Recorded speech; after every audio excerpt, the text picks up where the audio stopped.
Good afternoon, women and men of the Green Mountain Boys. I know it's been a while since we've done one of these, but we have a lot of things we want to cover, so bear with us as we cover a few of these high points over the past several months. Today we're at Josh's house, which is a nonprofit wellness and recreation center for military members and veterans. It's been 7 years since we lost Josh to suicide.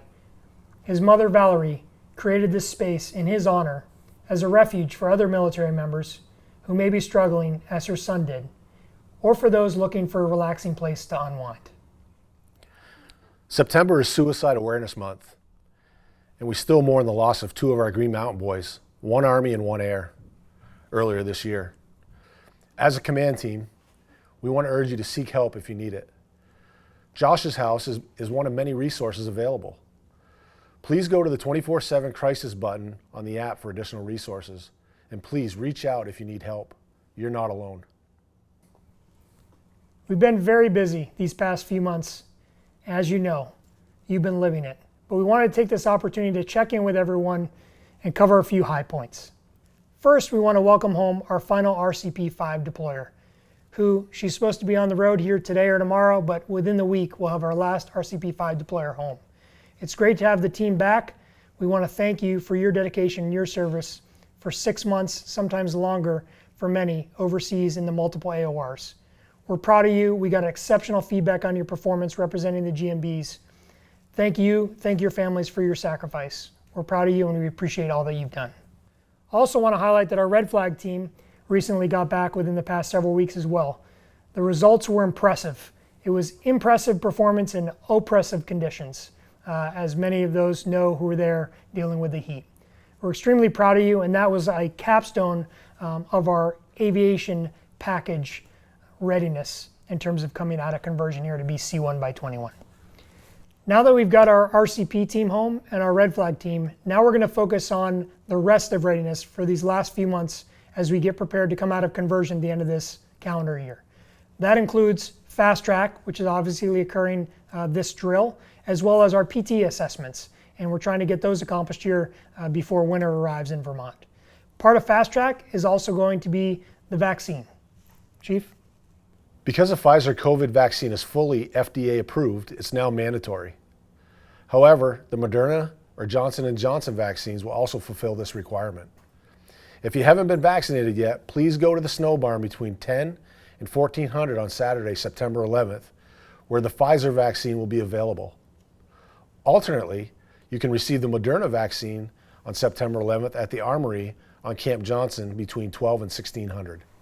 We understand that there are concerns with the vaccine.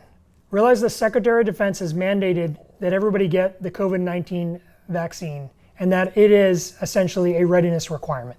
We realize that there's a lot of concerns with this, but the Secretary of Defense has mandated that we get vaccinations for COVID-19. This is a readiness issue.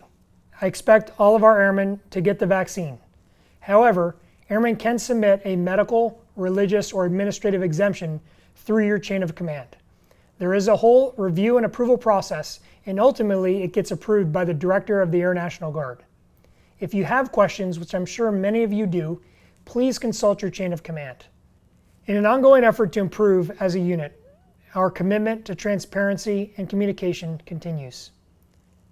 Major General Knight, our TAG, recently released the recommendations from the organizational assessment that was done nearly 2 years ago.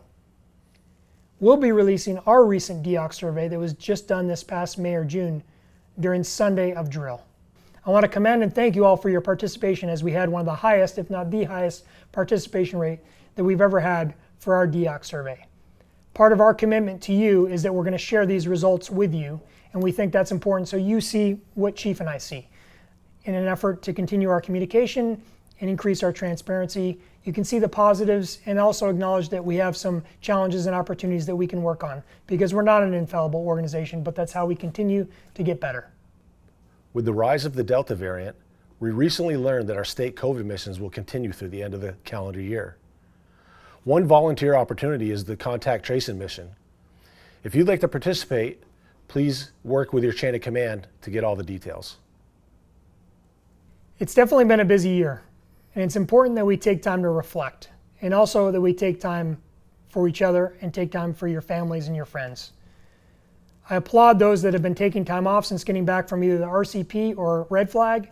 And if you haven't, I would ask that you take some time off to do what you love to do or be with who you love to be with over the next several weeks and several months, as that's important and that's a critical part of wellness, because it has been an extremely busy year and we're starting to get out of conversion here in the next several months. This drill, which falls on the 20th anniversary of the 9/11 terrorist attacks, offers that opportunity. We will take time to remember and honor those who lost their lives that day and in the 2 decades since, during a retreat ceremony at 1500 at our flagpole. Chief and I want to thank you for continuing to serve your nation and state at a critical time in our history. It's not easy, and you continue to make a positive impact on so many levels. We're extremely proud of you, and we're proud to serve with you.